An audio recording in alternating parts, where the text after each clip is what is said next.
I'm going to show you how quick and easy it is to make a drawstring bag.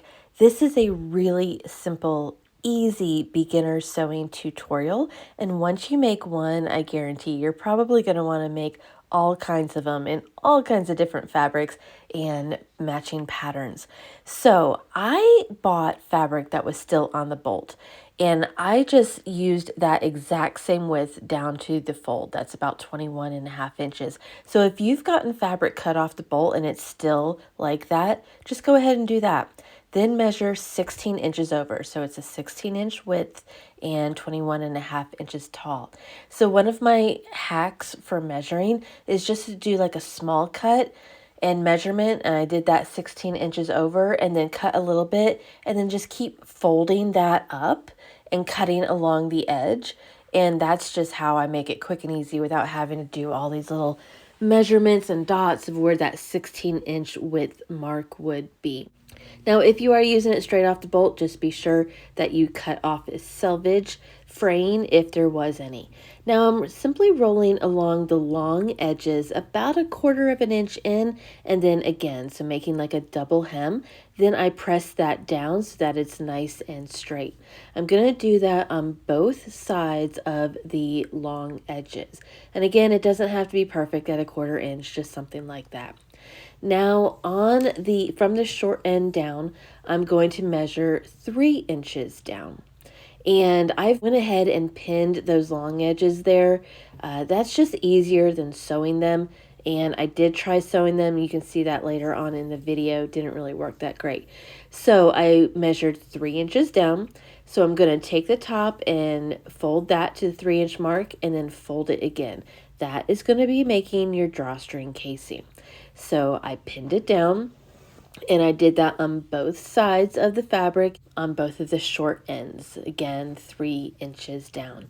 Now be sure to remove the pins, but just go ahead and iron that flat. That just really does help when you are trying to sew the seams. Now I just sewed right along the very edge of the seams. I did not have like a specific seam allowance of 1/4 inch or anything, just as close to the edge as you could get. Now I'm going to be cutting 2 pieces of fabric that are 3 inches wide by 2 inches high. These are going to be the little tabs that the drawstring cords go through. So in order to make the tabs, you're going to take the fabric and fold it in half with the right sides out. See, that makes that really sharp crease on the inside. Then you take each side and you fold that in towards that sharp crease, and you iron it down again. And ironing really is important so that you get those flat creases. And then I repeated it on the opposite side. So what you're doing is you are making a little bit of a fabric tube. So fold those inward towards the halfway point and then fold that again, and then again iron it so that it's nice and crisp seam. Now you are going to be sewing along at least the one edge that is open, and again sew it right along the edge. Doesn't have to be a specific seam allowance. Now for visual sake, you can sew it on the other side with the fold too. Not necessary, but it does make it look better. Now take that long rectangle, fold it in half with the right sides together. Be sure that you line up the casings and where those meet. Now take one of those little fabric tubes, fold it in half, and then insert it into the bag with the cut ends facing outward. You want the looped end inside. This can be done at any place towards the bottom of the bag. I chose to do about 1 inch up. You can do it even lower if you want. Now go ahead and pin that in there to keep it secure, and then you're going to be sewing a seam up that long edge right up to that casing, but do not sew through that casing. Now when you do sew the seams, you're going to be sewing right along the edge. It's going to be about 1/4 of an inch, but be sure to back tack or back stitch right there up at the top, because you want to secure the seams with all of the weight that might be putting in the backpack and the wear and tear. So it's really important to back stitch right up here at the top. you'll see me kind of do this and push the button so that the needle goes backwards and then forwards again. Now, when you get to the bottom where you are sewing over that tab, just keep in mind there's a lot of layers of fabric right there. So go slow. And again, you want to back stitch over that because this area is going to be being pulled tight with the weight. Now, after you sew the seams on both sides, you're going to turn that bag inside out. And when you get to the corners at the bottom, you just want to kind of push out those corners. You can do this easily with your fingers. Don't necessarily need a turning tool, but just be sure to get those corners nice and crisp. And you can see that the tabs are there on the outside and secured. Now it is time to think about what you're going to be using as your drawstring. You could use ribbon or a cord, but I wanted to have a matching fabric cord, and so that's what we're going to be making right now.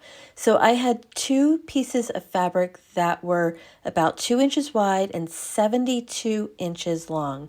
And we're going to be doing a cord in the exact same way as you did the tabs. You're going to fold that fabric in half, open it up, and then fold each side towards that half and then iron it shut.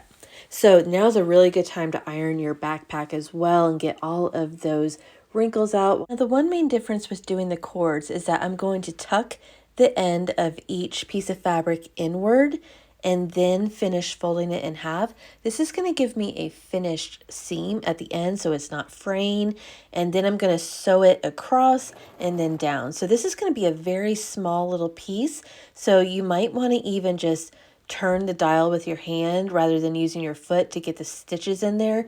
Get the needle in at the top and then turn it 90 degrees by lifting up that presser foot and then turning the fabric. I kind of had a little bit of finagling with it as far as trying to get the edges matched up. So if you have a problem with trying to get those ends properly sewn, don't worry about it. Just do as best as you can.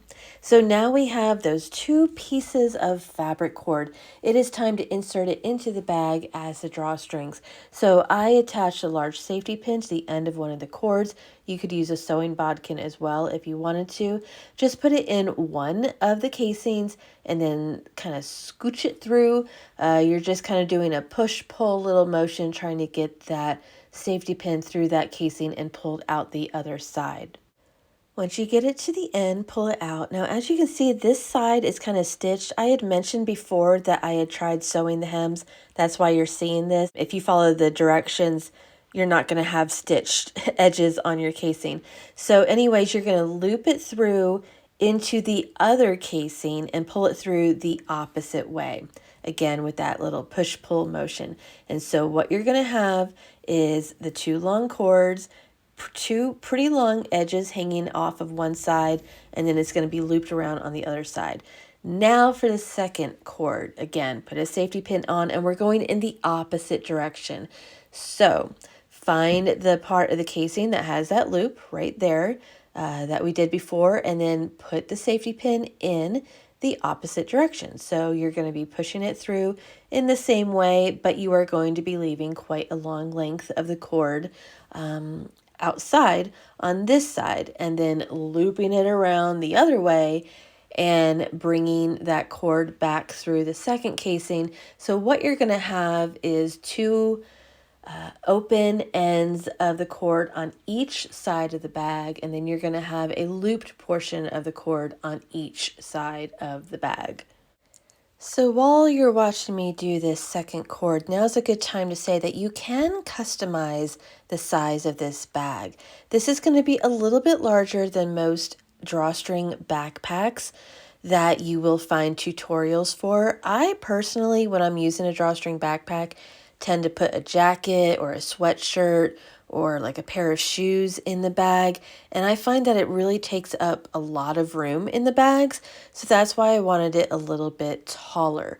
If you need a shorter bag, you can definitely cut a smaller rectangle in length and customize the size to whatever you need. You can also make it wider if you want. That's fine. Add on another inch or 2 inches.